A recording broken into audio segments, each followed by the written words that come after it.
안녕하세요. 제 이름은 강호구입니다. 다들 제 이름을 들으면 웃음을 참지 못합니다. 여러분도 방금 제 이름을 듣고 피식하셨나요? 저는 호구라는 제 이름이 정말 너무나도 싫었답니다. 왜 저희 아버지께서는 귀한 아들 이름을 호구라고 지으셔야만 했는지 참 원망도 많이 했었어요. 어린 시절에는 또 얼마나 놀림을 많이 받았는지 모릅니다. 저는 놀리기 위한 별명이 따로 필요 없는 아이였죠. 호구라는 이름 그 자체만으로도 이미 우스꽝스러웠으니 말입니다. 그런 이름 때문이었을까요? 저는 참 남에게 도움을 주고도 고맙다는 말을 듣지 못하는 사람이었습니다. 주는 게 당연하고 받지는 못하는 그런 운명이었어요. 친구들에게도 그랬고 모르는 타인에게도 그랬고, 그리고 그중 가장 잔인했던 것은 사랑하는 여인으로부터 호구 취급을 받게 되었을 때였습니다. 참 웃기지만 저는 가까운 미래에 일어날 그런 슬픈 일을 예감하지 못하고 남을 돕는 것을 참 좋아했어요. 19 끝 무렵에 만났던 저의 첫 여자친구는 저의 그런 모습이 좋다고 다가왔던 동창생이었습니다. 내가 왜 좋은데? 하고 당황해서 묻던 제게 그 여자애는 말했었어요. 너는 착하고 나한테 잘해주잖아. 그 말이 저에 대한 엄청난 칭찬도 아니었고 제 심장이 두근거릴 정도로 엄청난 고백도 아니었는데도 불구하고 왜 그렇게 그 말이 듣기가 좋았는지 모르겠습니다. 지금 생각해보면 그것도 일종의 콩깍지 같은 것이 아니었을까요? 별로 멋있지도 예쁘지도 않던 그 말에 마법이라도 걸린 건지. 그렇게 저는 사랑에 빠지게 되었습니다. 제 여자친구는 조용하고 말수가 적었던 저와는 달리 학교에서 인기가 많고 남들 앞에 나서기를 좋아했던 친구였어요. 저와는 정반대의 성격이라 동경 아닌 동경을 했었던 건지 서로에게 더 이끌림이 있었던 것 같습니다. 그렇게 시작한 어설프고 허접한 첫 연애는 생각보다는 꽤 길게 이어졌습니다.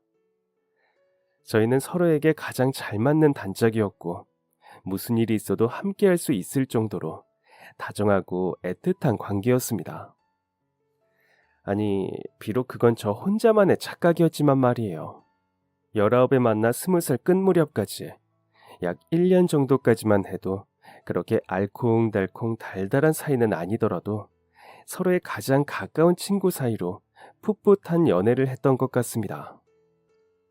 하지만 제가 21살에 군대 입대를 하게 되면서 세상에서 가장 오래오래 저와 함께할 것만 같았던 여자친구가 저를 떠나게 되고 말았어요. 세상에서 가장 잔인한 배신을 당한 것입니다. 충분히 친구로만 지낼 수 있었음에도 굳이 서로 마음을 확인하고 연인이 되기까지 가볍게 만났던 마음은 아니었기 때문에 저는 여자친구를 진심으로 믿었습니다. 완전히 신뢰했어요. 저를 떠나지 않을 거라는 생각, 배신하거나 속이지 않을 것이라는 믿음 말이에요. 하지만 그녀는 그런 저의 굳은 믿음에 보란듯이 배신이라는 크나큰 상처를 안겨주고 말았습니다. 자대를 배치받고 첫 휴가를 받아 나왔던 그날, 저를 왈아가느며 반겨줄 줄만 알았는데 어딘가 모르게 냉랭하던 여자친구는 눈치 없는 저는 그때가 한여름이라 더워서 그러는 줄 알고 손으로 여자친구 얼굴에 부채질이나 해주고 있었어요. 냉면을 먹고 나와서 후식으로 아이스크림을 사 먹으며 길을 걷고 있는데 여자친구가 벼랑간 걸음을 뚝 멈추며 제게 물어오더군요. 너 휴가 언제까지야? 저는 그녀가 제 짧은 휴가가 아쉬워서 흘러가는 그 시간이 아쉬워서 그러는 줄 알았습니다. 저만 그 시간이 아쉬운 것이 아니라는 생각에 저는 그만 칭얼거리듯 그녀에게 말했어요. 나도 시간이 천천히 갔으면 좋겠다고 말입니다. 그때 그녀가 지었던 표정이 얼마나 잔인했는지 모릅니다. 마치 징그러운 것을 본 것 마냥 저를 혐오스레 올려다보며 하던 말이 내내 상처가 되어 남았었어요. 아니, 난 그런 생각한 적 없는데? 묻는 말에 대답이나 해. 너 휴가 언제까지냐니까? 그리고 그대로 대답만 듣고 집으로 돌아간 여자친구는 제 휴가 마지막 날까지도 내내 연락이 닿지를 않았습니다. 집 앞에도 찾아가 보고 전화도 걸어보았지만 만날 수가 없었어요. 그때까지도 저는 제가 뭘 잘못한 줄로만 알고 전전긍긍하며 여자친구를 만나기 전까지 제발 휴가가 끝나지 않길 빌고 또 빌었습니다. 그리고 휴가 마지막 날, 여자친구가 드디어 전화를 받더군요. 길게 통화를 하지도 못했습니다. 너무나도 일방적이었던 그 말을 끝으로 전화가 끊겨버렸기 때문입니다. 나 군대 못 기다리겠어. 나한테 잘해주는 오빠가 있어. 그 오빠는 회사도 다니고 돈도 벌고 내 마음이 그쪽으로 더 끌려. 너한테는 미안하게 됐어. 말로만 듣던 이별 통보. 고무신을 참 빨리도 거꾸로 신어준 여자친구 덕에 가슴이 찢어지는 듯한 배신감을 느낄 수 있었습니다. 그리고 저는 그녀의 이별 통보를 받자마자 부대로 복귀해야 하는 한심한 상황이었어요. 솔직히 시간이 더 있었다고 하더라도 그녀를 찾아갈 수는 없었습니다. 백수나 다름없는 군인 신분인 나보다 직장인은 연상에게 더 마음이 끌린다는 그녀에게 더 할 말이 없었으니까요. 허무하게 끊겨버린 전화기에 대고 소리 질러보고 울어도 보았지만 그런다 한들 나의 초라한 존재 자체가 부정될 수는 없었습니다. 이건 분명 이름 때문이다. 그렇게 생각했어요. 이름이 가져다준 호구라는 저주는 끝까지 풀릴 생각을 않는구나 싶어서 정말 괴롭고 힘들었습니다. 저녁을 하면 당장 이름부터 바꿔야겠다고 다짐까지 할 정도였어요. 그렇게 호구가 호구같이 여자친구에게 차이고 다시 복귀를 하기 위해 내려가는 길.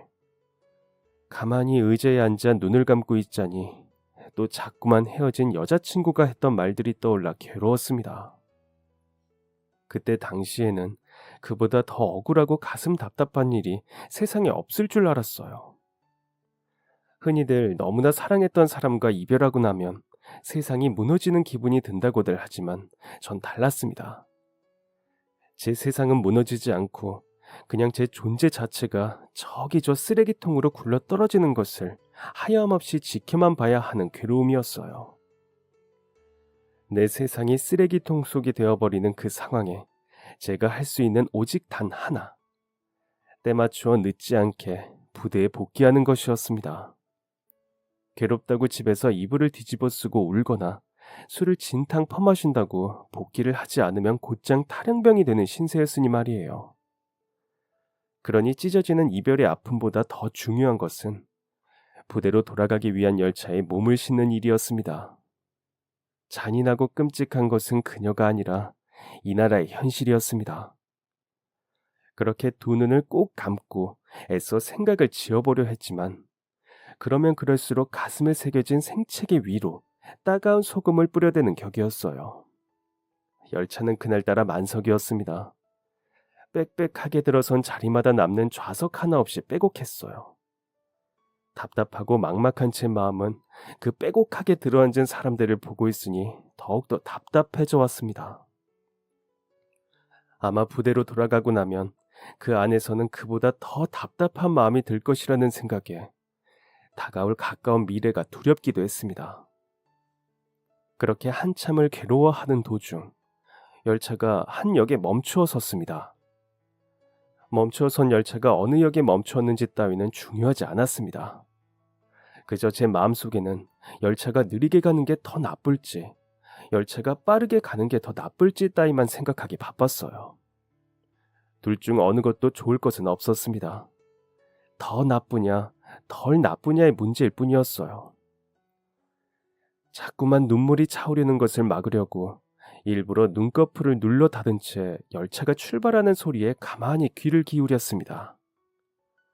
그렇게 몇 분을 더 갔을까요? 출발한 지 얼마 되지 않은 시간에 제가 타고 있던 칸의 문이 열렸습니다. 그리고는 제잘거리는 여자아이의 소리가 들려왔습니다. 고요하고 삭막했던 한여름 만상 열차 칸의 답답함을 깨부수는 소리였어요. 아이의 그 목소리가 어찌나 청량한 탄산 음료처럼 느껴지던지 눈물을 참으려고 꾹 감고 있던 두 눈이 저절로 떠졌습니다. 그리고는 시선이 자연스레 그 소리가 나던 곳으로 향했어요. 그곳에는 말괄량이 같은 표정을 지으며 열차를 두리번거리는 여자아이 하나와 그 아이의 손을 꼭 붙잡고 난감한 표정으로 주변을 두리번거리는 만삭의 임산부가 서 있었습니다. 그걸 보는 순간 자리에서 벌떡 일어나지 않을 수가 없었어요.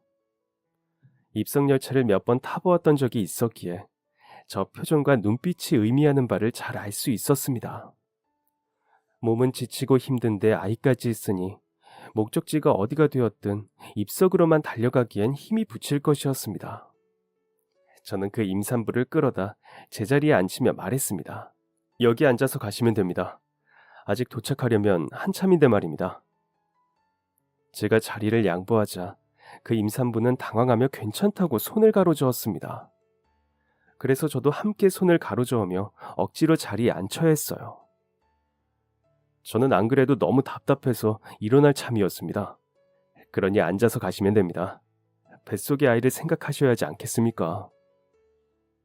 제 말에 마지못해 제자리에 앉은 임산부의 옆에는 자리에 앉지도 못하고 낑낑거리며 엄마를 재촉하는 말괄량이 소녀가 있었습니다. 4살가량 되어 보이는 어린아이였어요. 그 임산부는 낑낑거리는 아이를 달래기 위해 아이를 무릎에라도 앉혀보려고 했지만 잘 되지 않는 것 같아 보였습니다. 그래서 복잡한 제 마음을 뒤로 하고 그 아이에게 다가가 말을 걸었어요. 삼촌이랑 놀까? 엄마는 뱃속에 동생이 앉아있어서 힘들어. 대신 삼촌이 너 하고 싶은 놀이 다 해줄게. 그렇게 저는 달리는 열차 구석 바닥에 앉아 처음 본 4살짜리 아이와 함께 끝말잇기를 하며 시간을 보냈습니다.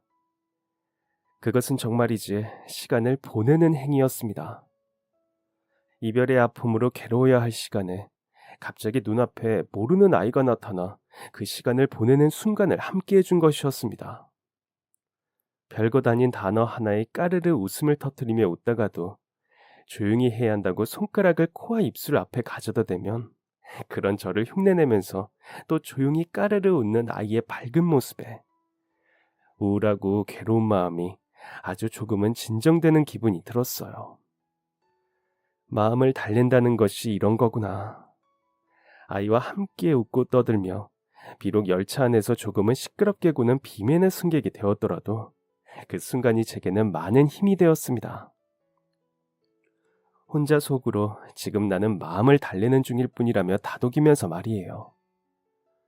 다른 이유도 아닌 다른 사람에게 마음을 빼앗겨 이별을 고하는 그런 여자와 더 오래 사랑하지 않아서 다행이라고 생각했었습니다. 그렇게 생각하다 아이의 웃음소리를 들으며 함께 즐거웠다가 또 마지막에는 결국 그래도 저는 부대에 복귀하고 있다는 생각을 하며 다시금 우울해졌지만 말이에요. 짧게나마 그리고 얕게나마 그 임산부에게 자리를 양보하고 마음을 달랠 시간을 얻은 기분이었습니다. 그 후로 저의 군 생활은 뭐라 표현할 방법도 없습니다. 무척이나 괴로웠고 하루가 1년 같았고 기다릴 무언가가 없다는 생각에 의욕이 없었어요. 그전에는 휴가를 나가면 그녀를 만날 수 있다는 생각에 뭐든지 다 할 기세로 열심히 헤었었다면 이제는 휴가를 나가더라도 나를 만나줄 그녀가 없다는 사실에 아무런 욕심이 없어진 것이었습니다. 그래도 그런 시간들이 흐르고 흐르면서 자연스레 잊어갈 수 있었습니다. 제 하루 일과에서 그 여자친구를 생각할 시간은 그리 길게 주어지지 않더라고요. 고된 훈련 끝에는 언제나 시간에 맞춰 빨리빨리 해야 하는 것들 뿐이었고 틈날 때마다 찾아오는 괴로운 생각들은 그보다 더 괴로운 눈앞의 현실들로 잊을 수 있었습니다. 잊었다는 표현이 맞는 것인지 덮어두었다는 표현이 맞는 것인지 잘 모르겠지만 더 이상 생각나지 않았으니 잊은 것이 맞는 것이라고 봐야겠죠. 그렇게 저는 어느새 누구보다도 휴가를 간절히 원하는 그저 군대에서 여자친구한테 차인 경험이 있을 뿐인 평범한 군인이 되어 군 생활을 마무리하게 되었습니다. 그리고 저녁 후에는 열심히 영어 공부를 시작했어요. 공부에 딱히 재능이 없었던 저였지만 아픈 상처를 딛고 더 이상 백수나 군인이 아닌 그 남자 같은 직장인 남자가 되려면 영어 공부라도 뒤늦게 시작해야 하는 상황이었습니다. 처음에는 잘할 수 있을까 걱정도 되고 두려움이 앞섰지만 사람이 막상 상황에 닥치니까 하게 되더라고요. 그리고 정말 하면 되더라고요. 비록 대단한 것은 아니지만 스스로 이뤄내고 싶은 만큼의 점수를 받고 나니 희망이 보였습니다. 그때부터 여기저기에 이력서를 뿌리고 다녔어요. 그나마 할 줄 아는 게 영어였던 저는 그렇게 수많은 이력서 서류 면접에 탈락을 하고 나서야 한 회사에 취업을 하게 되었습니다. 커튼이나 이불 같은 것들을 해외로 판매하는 일이었어요. 제 바로 위의 사수가 몹시 베테랑이었기에 저는 참 배울 것이 많았습니다. 아주 큰 복이었다고 생각할 정도로 시간은 좀 오래 걸렸지만 처음부터 끝까지 참 꼼꼼히도 많은 것을 알려주셨었어요. 그러던 중 지금의 아내를 만나게 되었습니다. 생애 2번째 연애였지만 다시는 상처받지 않기 위해 처음에는 많이 방어적인 태도로 아내를 대했던 것 같아요. 그럴 때마다 아내는 그런 저를 보듬어주고 안아주던 제 상처를 다독여주던 고마운 사람이었습니다. 비록 어떤 드라마틱한 운명적인 만남 같은 것이 없이 친구의 소개를 받아 서로를 알게 되었지만 알아가는 과정만큼은 그리고 사랑에 빠졌던 과정들만큼은 그 어느 누가 와도 부럽지 않을 만큼 저희에겐 아름다운 순간들이었어요. 그리고 그렇게 그 여자와 결혼을 해서 가정을 이루고 가정을 이루었다는 생각에 아주 많이 행복했었답니다. 서로에게 완전한 믿음을 주며 사랑을 주고받는다는 것이 얼마나 힘든 일인지를 한번 깨달았기에 서로에게 신뢰를 깨트리는 행동을 하지 않는 저희의 사이가 제게는 큰 행복이었어요. 남녀 관계에 그리고 부부 관계에 있어 신뢰보다 더 중요한 것은 없다고 생각했던 저였습니다. 그런 저와 같은 생각을 가지고 상대에게 신뢰감을 주기 위해 노력하는 고마운 아내가 있었기에 제가 감히 호구라는 별명의 저주를 깨트리고 행복한 결혼 생활을 할 수 있었다고 믿고 있었습니다. 그렇게 저희의 결혼 생활은 아주 평화로웠고 행복했지만 결혼을 한 지 6개월 만에 제가 다니던 회사에서 그만 잘리게 되고 말았습니다. 중요한 이메일을 삭제한 것도 모자라 실수를 했다는 사실조차 인지하지 못하고 태연하게 회사에 다니다가 한참 뒤에야 무언가 잘못되었다는 것을 깨달은 사장님께서 직접 그 거래처와 통화를 하면서 회사가 발칵 뒤집히게 된 것입니다. 고액의 거래를 작은 실수 하나로 놓쳐버린 저는 우리야 맞지 않는 것 같다. 너무 큰 손해를 봤다는 회사의 말에 반박할 수가 없었습니다. 회사가 저 때문에 손해를 본 것은 사실이었으니까 말이에요. 그렇게 손해본 금액 때문에 제대로 된 퇴직금도 받지 못한 채 회사에서 쫓겨나고 설상가상으로 아내의 뱃속에 저희의 사랑스런 첫째가 생기게 되면서 제 발등엔 불이 떨어졌습니다. 가족을 생각해서라도 어서 급하게 다른 일이라도 시작해야 하는 상황이었어요. 그러다 어느 회사의 건물 경비 일을 시작하게 된 것입니다. 그 회사는 이불이나 담요와 관련된 섬유 제품들을 제조하는 회사였어요. 전에 다니던 직장이 커튼이나 이불 같은 것들을 해외로 판매하던 회사였으니 비슷한 회사였습니다. 비록 제가 지원한 부분은 경비 부분이었지만 말이에요. 회사에서 제가 하는 일은 주로 회사 문 앞에서 잡상인 출입을 막거나 회사 사람들이 아닌 다른 사람들의 출입을 막는 일이었습니다. 단순한 듯 보이지만 평생 직장으로 삼기엔 가족들을 생각하면 좋지 않을 것 같아서 그리고 비록 큰 실수를 하고 잘렸더라도 되도록이면 하던 일을 계속하고 싶었던 미련이 있어서 그 회사 건물 경비 일을 하며 새 일자리를 찾아보기로 했습니다. 그 회사에 빈자리가 생겨도 지원할 생각이었고 다른 회사에 빈자리가 생겨도 지원할 생각이었어요. 하지만 그러기가 참 여의치 않았더라고요. 사람을 구하는 일이 적었을 뿐더러 그마저도 자리가 나면 나는 대로 다른 사람들에게 그 자리를 빼앗기고 말았거든요. 허접한 경력의 저를 네모난 종이 한 장에 판단하고 결정을 내리는 세상이니 다시 겸손한 마음으로 시작하지 않으면 많이 힘들 것으로 보였어요. 그래도 저는 계속해서 평생 직장으로 삼을 수 있을 만한 일자리를 찾으며 노력했습니다. 그러면서 몸담고 있던 그 회사에도 그리고 제가 하는 경비일에도 최선을 다했어요. 과정이 어떠했고 상황이 어떠하든 상관없이 누군가 저를 고용하고 일을 할 수 있도록 해준다는 것이 감사했기 때문이었습니다. 회사는 전반적으로 밝고 에너지가 넘쳤습니다. 건물을 들어서는 느낌부터가 전에 일하던 회사와는 다른 분위기가 물씬 풍겼어요. 아주 깨끗하고 맑은 느낌이라고 해야 할까요? 크고 넓은 대기업의 웅장한 로비와는 물론 비교가 되질 않았지만 늘 반짝거리는 바닥과 유리창, 서로를 향해 인사하는 직원들의 밝은 미소가 그 어느 대기업보다도 좋아 보이게 만드는 것 같았습니다. 아주 간혹 오며 가며 직원들 입으로 전해 듣기에 회사 사장님이 깐깐하다고 까다롭기만 할 것 같은 이미지였지만 그것도 알고 보니 아니었더라고요. 출근하고 일주일 만에 만난 건물 청소하시는 분이 해주신 이야기를 듣고 사실을 바로 보게 되었기 때문입니다. 그날은 아침 일찍부터 잠에서 깨어나 평소보다 조금 서둘러 나갔던 날이었어요. 회사에 도착해 근무복을 갈아입고 화장실에 갔다가 그분을 마주쳤습니다. 솔직히 저는 알아보지 못했었는데 그분은 어떻게 저를 기억하고 계셨던 건지 단번에 알아보시더라고요. 어? 아유, 혹시 나 못 알아보겠어요?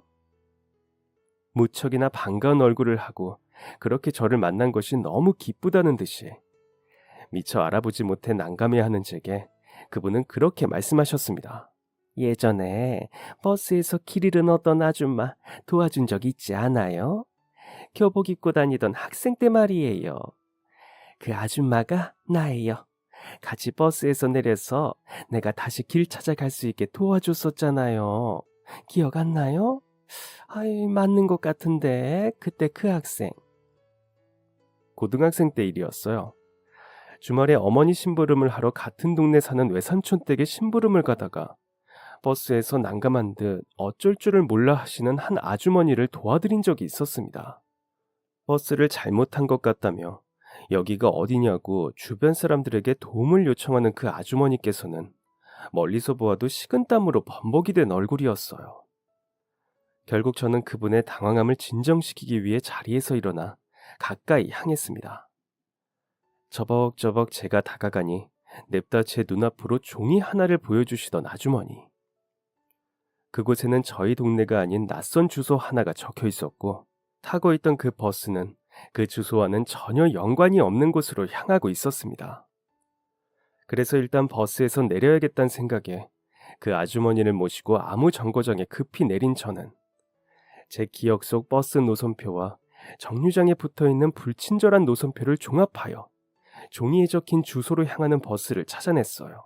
해당 버스가 오는 정류장까지 아주머니를 모셔다 드리고 다시 심부름을 하러 가던 길, 사양하는 제 손에 억지로 쥐어주고 가신 1,000원으로 사 먹었던 아이스크림이 기억납니다.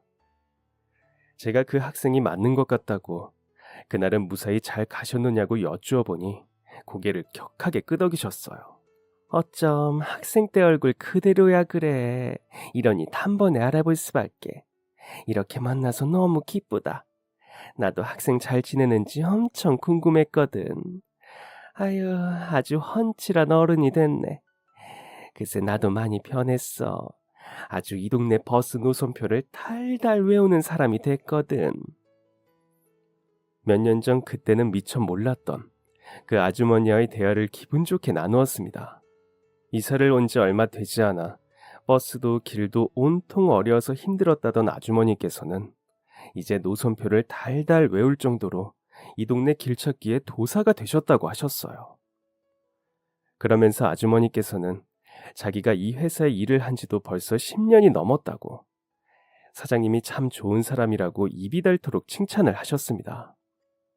얼핏 듣기에 깐깐한 사람인 것 같았는데 아니었느냐고 여쭈었더니 아주머니께서는 말씀하셨어요.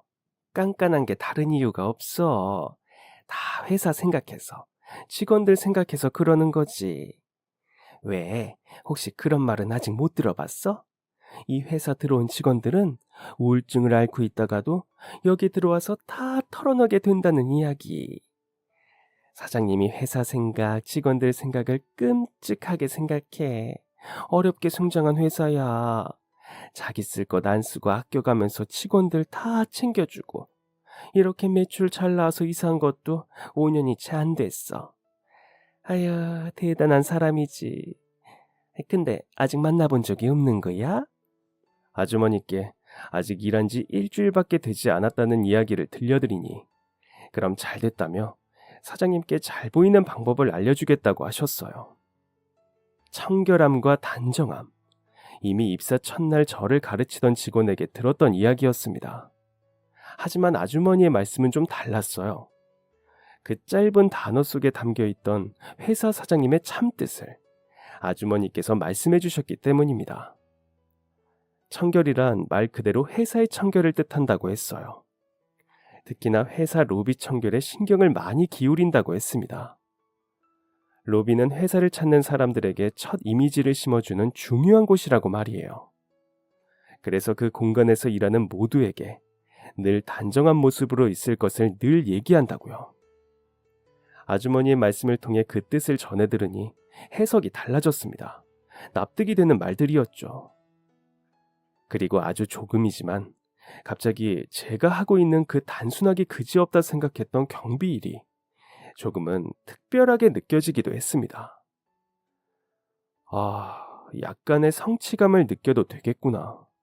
괜히 단정한 제 모습을 거울 속에 비춰보게 되더라고요.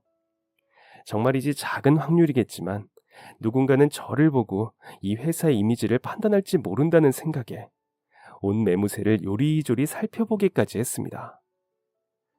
그렇게 저는 아주머니의 말씀처럼 단정한 직원이 되기 위해 티나지 않는 노력들을 하며 하루하루를 보냈습니다. 이력서를 여기저기 넣어보아도 새 일자리는 구해지지를 않고 새로운 일 없이 지겹도록 반복된 날들이 울적해지던 어느 날의 아침이었어요.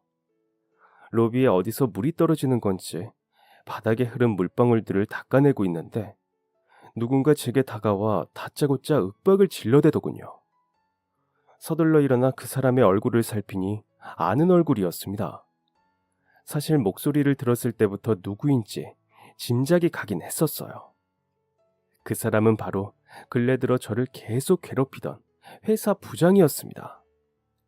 평소에는 잘 보이지 않다가 간혹 마주치기라도 하면 신경질적으로 저를 무시하는 태도를 보이곤 했는데 경비일마저 잘리면 당장 할 일이 없었던 저는 부당하다는 것을 알면서도 부장에게 그저 고개를 숙일 뿐이었어요. 어쩔 수가 없었습니다. 부장은 사장 남동생이기까지 했으니까요.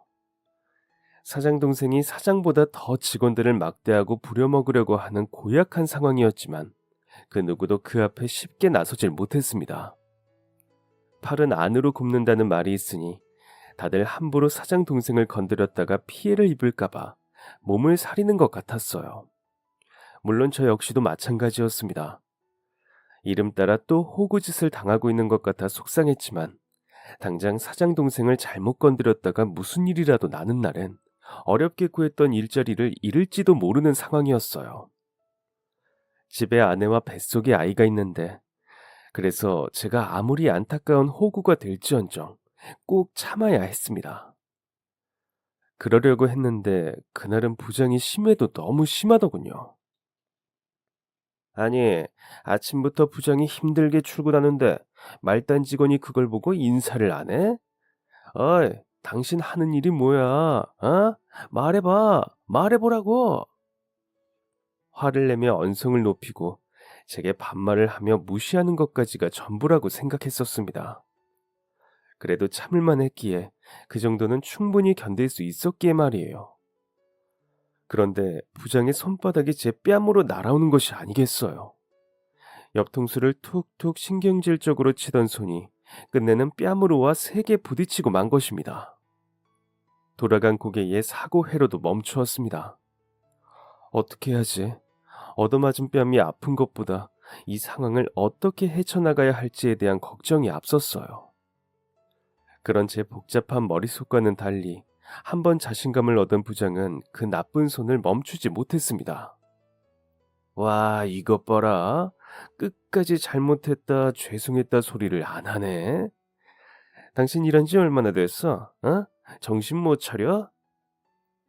제가 왜 맞아야 하는지, 왜 이 무식한 손길을 피하지도 못하고 있는 건지 머리가 멍해졌습니다. 두드려 맞던 한쪽 뺨과 귓방망이는 이미 얼얼하게 열이 올랐어요. 지나가던 직원들 그 누구도 어느 하나 쉽사리 말리지 못하고 주변을 서성이기만 했습니다. 그들의 입장을 이해 못하지 않기에 원망하는 마음도 없었어요. 그냥 이 순간만 지나가면 된다는 생각만 했습니다. 빨리 이 회사를 떠야겠다는 생각도 함께였고요. 그런데 그때였습니다. 누군가 로비로 들어오며 "야, 이 미친 자식아" 하고 호통을 치는 소리가 들려왔어요.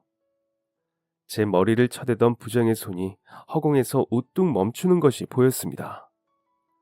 고개를 돌려 본 곳에는 입사를 하고 난 후 처음으로 마주하는 사장님이 서 계셨어요. 부장은 허공에 올리고 있던 손을 서둘러 내리며 사장님을 향해 꾸벅 인사했습니다. 화가 난 사장님의 얼굴이 무섭게 일그러졌습니다. 분명 그 얼굴은 인자한 여성 그 자체였지만 느껴지는 분위기는 살벌했습니다. "지금 이게 뭐 하는 짓입니까? 박 부장?" 로비를 걸어 들어오며 호통을 치던 그 목소리로 부장을 향해 또 한 번 호통을 치려던 사장님께서 옆에 서 있던 저를 보고는 한숨을 쉬며 분을 사기는 듯 했습니다. 부장은 제가 일을 똑바로 하지 않아서 교육을 하던 중이었다고 어처구니 없는 말들을 뱉어냈어요. 너무 황당하고 어이가 없었지만 당당하게 사장님의 눈을 마주하는 것으로 말없이 제 의견을 전달하려 애썼습니다.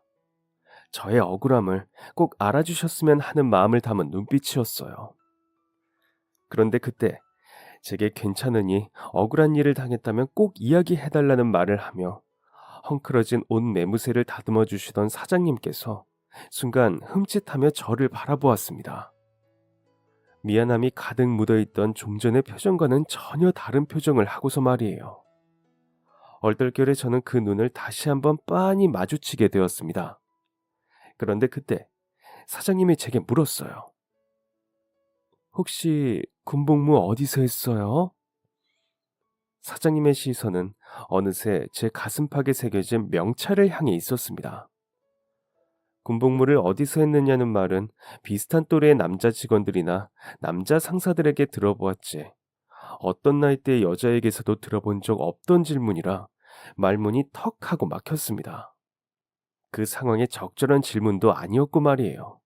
잠깐 머뭇거리던 제가 정신을 차리고 대답을 드리니 사장님께서는 충격을 받은 듯 손으로 입을 가리며 얼굴을 일그러뜨리셨습니다. 헉 하고 숨 넘어가는 그 소리가 너무 커서 직원들도 저도 함께 당황했었어요. 사장님께서는 거의 저를 끌고 가다시피 해서 회의실에 데려가 의자에 저를 앉혔습니다. 그러더니 이윽고 눈물을 펑펑 흘리며 사장님이 꺼내신 이야기는 그보다 더 놀랍고 당황스러웠습니다. 오래전에 우리 아버지가 너무 위독하셔서 급히 고향에 내려가야 할 일이 있었어요. 남편은 타지에서 일을 하고 있었고 저 혼자 만삭이 된 몸을 한 채 첫째 손을 잡고 가야 해서 힘들었어요. 여기까지 힘들게 와서 표를 구하려는데 심지어는 대구까지 가는 남은 표는 전부 입석뿐이더라고요. 그 몸을 하고 4살 배기 딸 손을 잡고 어떻게 입석으로 대구까지 가야 할지 막막했어요. 그런데 그날따라 무슨 일인지 다음 열차들마저 남은 좌석이 모조리 다 입석뿐이었고 앉아서 가려면 2시간이나 후에 열차를 탈 수 있는 상황이었죠. 첫째는 이미 기차 언제 타냐고 보채기 시작했는데 홀몸도 아닌 제가 그 애를 데리고 2시간 동안이나 역에서 열차를 기다린다는 게 말이 되지를 않는 것 같아서 그리고 단 5분이라도 빨리 아버지께 가봐야 한다는 생각 때문에 그렇게 입석표라도 구해서 그 열차에 오른 거였어요. 자리에 앉지를 못하니 첫째는 입이 여기까지 튀어나와 엄마 손을 잡고 짜증을 부리기 시작하고 둘째는 엄마 뱃속에서 저를 더 힘들게만 하는데 저도 몸이 몸인지라 지치고 지쳐서 마지막이라고 생각하고 마지막 한 문을 열었어요. 그런데 그때 한 군인이 앉아있던 좌석에서 벌떡 일어나며 제게 자리를 양보하더라고요. 거기다 심지어 가는 내내 우리 첫째하고 어찌나 잘 놀아주던지. 제가 너무 고마워서 내리는 길에 그 군인한테 고맙다고 인사하면서 살해하겠다고 연락처를 물었더니 그 군인이 남긴 말이 두고두고 신경 쓰였어요. 혹시 그때 무슨 말을 했었는지 기억나요? 사장님은 여전히 눈물을 훌쩍이며 제게 물어오셨습니다. 어렴풋이 그때 일들이 생각나기 시작했어요. 만삭의 임산부에게 자리를 양보하고 가는 내내 엄마 손을 잡고 있던 어떤 예쁜 꼬마 아이와 놀아주었던 일이 말입니다. 사실 그때 그 임산부에게 제가 무슨 말을 했는지는 기억이 나질 않지만 어렴풋이 그날 제가 기분이 몹시 좋지 못했다는 것이 생각나더라고요. 분명 무슨 좋지 않은 일이 있었는데 기억이 나질 않았습니다. 그래서 저는 사장님께 고개를 가로저으며 잘 기억이 나질 않는다고 대답했어요. 아니에요. 너무너무 힘든 일이 있어서 가는 내내 시간이 너무 길어 괴로웠는데 꼬마가 너무 예쁘고 귀여워서 놀아주느라 힘든 일을 잠깐이나마 잊을 수 있었어요. 저한테도 좋은 일이었으니 너무 고마워하지 않으셔도 됩니다. 그렇게 말하고는 우리 딸에게 인사하고 급히 자리를 피하더군요. 참 좋은 사람이다 생각하고 돌아서는데 다음 날도 그 다음 날도 그 군인이 남긴 마지막 말이 두고두고 신경 쓰이더라고요. 무슨 힘든 일이 있었느냐고 한 번은 물어봤어야 하는 건데 그러지를 못해서. 사장님이 해주신 그때 그날의 이야기를 듣고 나니 온몸에 소름이 돋으며 그날의 기억과 감정들이 되살아났습니다. 무척이나 힘들었던 첫 실현의 날, 그 와중에도 무의식 중에 행동에 옮겼던 제게는 아무것도 아니었던 작은 배려가 누군가에게 이렇게 오랜 시간 동안 기억 속에 남아있을 줄은 꿈에도 몰랐습니다. 그날 열차 바닥에 앉아 사장님의 예쁘고 귀여운 첫째 딸과 아무런 단어들로 끝말잇기를 하며 속닥속닥 장난을 쳤던 시간은 제게도 짧지만 실현의 고통을 잊을 수 있었던 썩 괜찮은 시간이었어요. 그 이별이 더 이상 아프지 않게 된 순간부터 그날의 기억들도 제 기억 속에서 지워버렸지만 말입니다. 저는 여전히 그날 있었던 제 힘든 이야기를 궁금해하시는 사장님께 사실은 여자친구한테 처음으로 차이고 나서 힘든 복귀를 하던 중이었다고, 군대에 간 저를 두고 여자친구가 다른 사람과 사랑에 빠졌었다고 이야기를 들려드렸어요. 제 이름이 호구라서 호구짓을 당한 모양이죠 뭐. 우스운 제 이름은 그런 상황들 속에서 늘 사람들이 피식할 수 있는 개그 소재가 되기도 했기 때문에 농담 삼아 건넨 말이었어요. 군대에 가 있는 동안 바람난 여자친구 때문에 힘들게 복귀하던 중이었다는 말이 너무 무거울 수 있으니까 웃으라고 건넨 말이었습니다. 분명 그랬는데 사장님께서는 웃지 못하셨어요.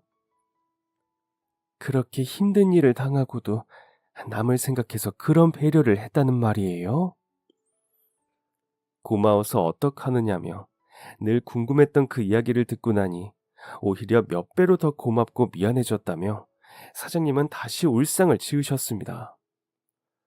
그리고는 진지하고 근엄한 얼굴을 하고서 제게 말씀하셨습니다.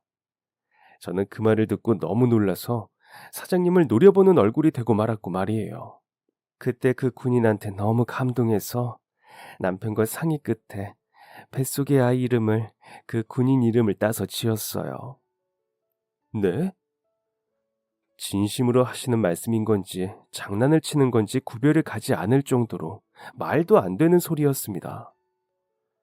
살면서 주변에 누가 이름을 함부로 지으려 든다면 꼭 말리자는 마음가짐으로 살아왔는데 저 때문에 호구라는 이름으로 세상을 살아야 하는 사람이 오히려 하나 늙고 말았다는 생각에 놀라고 절망적이었어요.